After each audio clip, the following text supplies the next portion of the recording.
Bonjour et bienvenue à cette formation en ligne. Nous continuerons à aborder quelques notions avancées sur l'utilisation du CBA32P et de CBA Win. Réalisé par Zensol Automation, en collaboration avec Hydro-Québec. Objectif de ce module.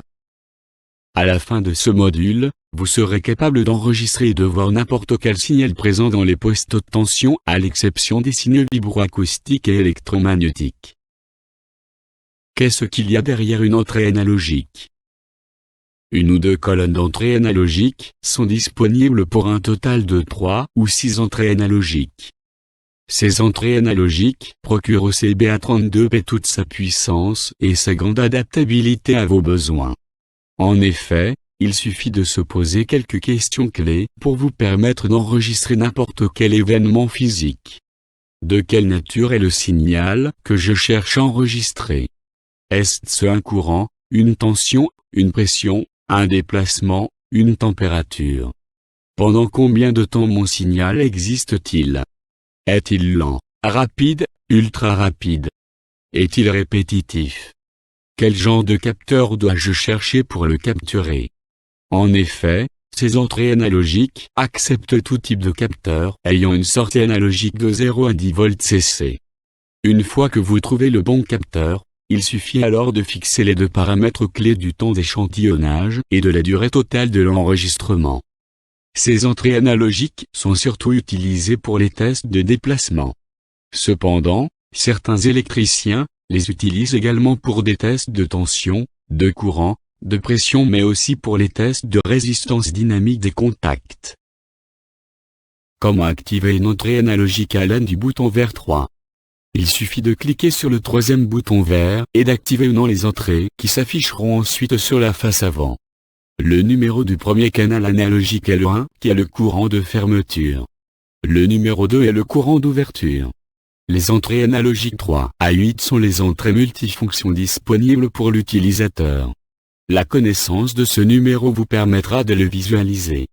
Ce numéro est indiqué sur la face avant de l'instrument ou encore sur les écrans tels que celui-ci. Par exemple, l'électricien a choisi de connecter sur l'entrée analogique un capteur de déplacement linéaire pour un disjoncteur KSO. Il faut chercher sur le capteur la valeur de calibration inscrite par Zensol. Ces valeurs de calibration doivent être données à CBA Win pour la correspondance exacte entre les valeurs électriques, mécaniques et binaires. On voit ici que le 0 est associé à 0, alors que le 10 volts est associé à 614 mm. Enfin, l'opérateur a choisi ici la couleur verte pour le signal de déplacement. Qu'est-ce qu'il y a derrière une entrée encodeur optique? L'encodeur optique est un capteur de mouvement rotatif. L'encodeur Omron utilisé par Zensol produit environ 2000 impulsions par révolution. De manière simplifiée, il suffit de les compter et nous obtenons alors avec une grande précision le déplacement angulaire à chaque instant. Cette information combinée à la connaissance mécanique du disjoncteur ainsi que de la connaissance de l'interface mécanique utilisée, il est alors plus ou moins facile d'en déduire mathématiquement la distance et la vitesse parcourue par le contact mobile du disjoncteur. En réalité, le CBA32P intègre deux compteurs qui aident à capter également le changement de rotation. Toutes ces valeurs binaires sont ensuite stockées en mémoire sous format 16 bits. L'avantage d'un tel capteur est qu'il ne nécessite aucun positionnement préalable dans son utilisation, à la différence des capteurs analogiques résistifs. Comment activer une entrée encodeur optique à l'aide du bouton vert 5? Il suffit de cliquer sur le cinquième bouton vert et d'activer ou non les entrées qui s'afficheront sur la face avant. Le numéro du premier canal d'encodeur optique est le 89, le dernier est le 94. La connaissance de ce numéro vous permettra de le visualiser. Ce numéro est indiqué sur la face avant de l'instrument ou encore sur les écrans tels que celui-ci. Il est facile de modifier le nom, la couleur, l'unité, la proportion du signal choisi grâce au bouton Propriétés. Qu'est-ce qu'il y a derrière le connecteur commande? Une fois le câble de commande connecté au cabinet du disjoncteur, le CBA32P prend alors le contrôle total des opérations de fermeture et d'ouverture du disjoncteur. Le câble est constitué de telle manière qu'il complète le circuit de commande de l'opération de fermeture et d'ouverture. Il est composé de 4 conducteurs, 2 communs, un pour la bobine de fermeture et l'autre pour la bobine d'ouverture. Les entrées analogiques 1 et 2 sont jumelées aux sorties de commande. Le circuit interne de commande de fermeture est constitué d'un contacteur en série avec un capteur de courant à effet Hall. Ce circuit est répété 2 fois, une fois pour la commande d'ouverture et une autre fois pour la commande de fermeture. Le contacteur est nécessaire pour piquer la bobine de fermeture ou d'ouverture du disjoncteur. Ce temps qui doit être très bref, au risque de brûler la bobine, est configurable entièrement par CBAwin. Le capteur de courant est nécessaire pour enregistrer le signal de courant. Ce signal est important car c'est grâce à lui que les temps de fermeture et d'ouverture sont calculés. Sans cette information du début du courant, nous ne pouvons pas calculer les temps d'opération nécessaires à la synchronisation. Comment configurer les commandes de fermeture et d'ouverture à l'aide du bouton vert 1? Le circuit de commande est important car il permet de faire n'importe quelle opération au disjoncteur. Des ordres tels que fermeture, ouverture, FO, OFO, ou encore d'autres ordres spéciaux, tels que le FO, 300 millisecondes, puis FO, ou encore OF, sont facilement configurables. Il suffit de savoir remplir les 4 champs des lignes de commande de fermeture et ouverture. Par exemple, cette diapositive montre la programmation d'un ordre d'ouverture. Nous commençons par insérer 4 zéros dans les champs de la commande de fermeture.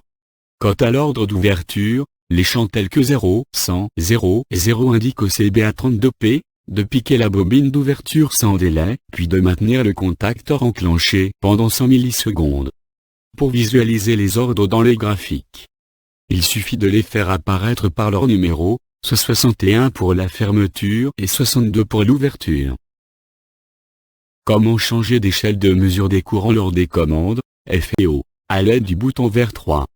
Nous avons vu précédemment que le circuit de commande du CBA32P intègre un capteur de courant à effet Hall. Ce capteur de courant est configurable par CBAwin, grâce au 3e bouton vert. CBAwin vous permet de choisir parmi 8 gammes de courant, 4 échelles CC, 1 A, 5 A, 10 A, 20 A ainsi que 4 échelles AC, 1 A, 5 A, 10 A, 20 A. Si vous faites une mesure de courant de 1 A alors que l'échelle choisie est 20 A, vous n'obtiendrez pas nécessairement le meilleur signal. Il faut donc penser à changer d'échelle pour obtenir la meilleure précision possible. Les vieux disjoncteurs tirent un très fort courant de bobine alors que nouveaux disjoncteurs tirent un courant très faible, souvent inférieur à 1 A.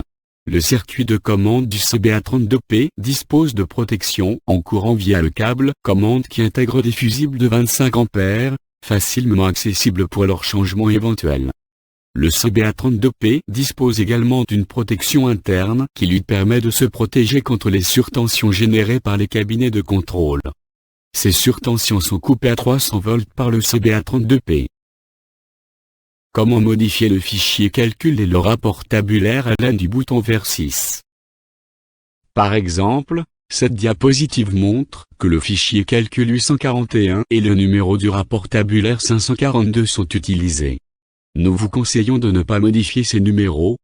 En effet, le concepteur du plan sait exactement pourquoi il a associé le 841 avec le 542. Il est utile de se souvenir de ces numéros, car ils sont disponibles directement dans le plan d'essai avec l'extension WCF. Par exemple, cette diapositive montre que le fichier calcul 841 et le numéro du rapport tabulaire 542 sont utilisés. Nous vous conseillons de ne pas modifier ces numéros. En effet, le concepteur du plan sait exactement pourquoi il a associé le 841 avec le 542. Il est utile de se souvenir de ces numéros, car ils sont disponibles directement dans le plan d'essai avec l'extension WCF. Comment exporter les résultats des tests vers Excel à l'aide du bouton vert 6? Après avoir sauvegardé vos données en fichier .awdt, vous pouvez les exporter en format Excel. Il suffit de cliquer sur le grand X rouge et vous les verrez apparaître dans un tableau Excel. CBAwin a besoin de connaître le modèle du fichier Excel, qui va être utilisé pour cet export. Excel est un logiciel extrêmement puissant, qui permet de créer sans trop de difficultés toutes sortes de beaux rapports. De plus en plus d'utilisateurs font des rapports avec Excel. Ils insèrent ainsi leur logo dans leur rapport.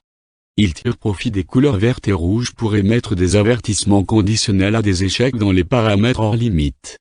Du fait que CBAwin est un logiciel ouvert, vous pouvez extraire toutes les valeurs déjà calculées dans CBAwin et les intégrer exactement à l'endroit défini au préalable par votre modèle Excel.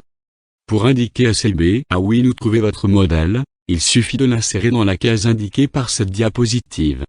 Par exemple, dans cette diapositive, cliquez d'abord sur le dernier bouton vert 6, qui a le symbole sigma, traitement. À la dernière case identifiée fichier rapport Excel, cliquez sur les 3 petits points. Allez chercher, dans le répertoire de CBAwin, le fichier CBA32 par rapport Excel 3C. XLS. Cliquez sur OK. Vous venez de préciser à CBAwin le modèle à utiliser pour ce plan d'essai. Une fois le test complété, pour voir vos résultats dans votre rapport Excel, il suffit de cliquer sur la croix rouge pour l'export et vous verrez les données s'inscrire dans le rapport. Le lien entre Excel et CBAwin est fait de cette façon. Comment mesurer la résistance dynamique des contacts d'arc à l'aide du kit MOSD? La mesure de la résistance dynamique des contacts, connue sous l'acronyme DRM, est une méthode de test largement reconnue, pour connaître l'état des contacts principaux et des contacts d'arc, sans avoir à ouvrir le disjoncteur. Le CBA32P associé au kit MOSD permet de mesurer la résistance de n'importe quel contact en fonction du temps. Pour les disjoncteurs, ce test se fait à vitesse nominale, ou encore à vitesse lente, lors d'une opération d'ouverture. Le principal avantage de ce test est qu'il nous permet de connaître l'usure des contacts, la longueur des contacts d'arc, le mauvais alignement ou ajustement des contacts ainsi que d'autres anomalies, par simple analyse de la résistance microhmique du contact en fonction du temps. La source de courant du kit MOSD injecte un courant CC de 100 A dans le disjoncteur lors de son ouverture. Sur cet exemple, en plus de la brève apparition du contact d'arc, on voit la courbe de déplacement du contact, la vibration et l'état fermé puis ouvert du contact principal. En analysant ces signaux on voit que le contact d'arc a été présent durant 11 millisecondes environ. La corrélation avec le déplacement permet ensuite de déduire l'usure du contact d'arc et un diagnostic peut ensuite être établi. Pour votre information, le module kit MOSD est de plus en plus populaire, car ces tests sont de plus en plus exigés lors des installations de nouveaux disjoncteurs. Le but de ces nouveaux tests est de prendre les signatures initiales des disjoncteurs. Lors des différentes maintenances subséquentes, il est facile ensuite de comparer les signatures initiales aux signatures présentes. Question. Comment configurer les commandes d'ouverture et de fermeture? A. À l'aide du premier bouton vert. B. À l'aide du deuxième bouton bleu. C. À l'aide du troisième bouton vert.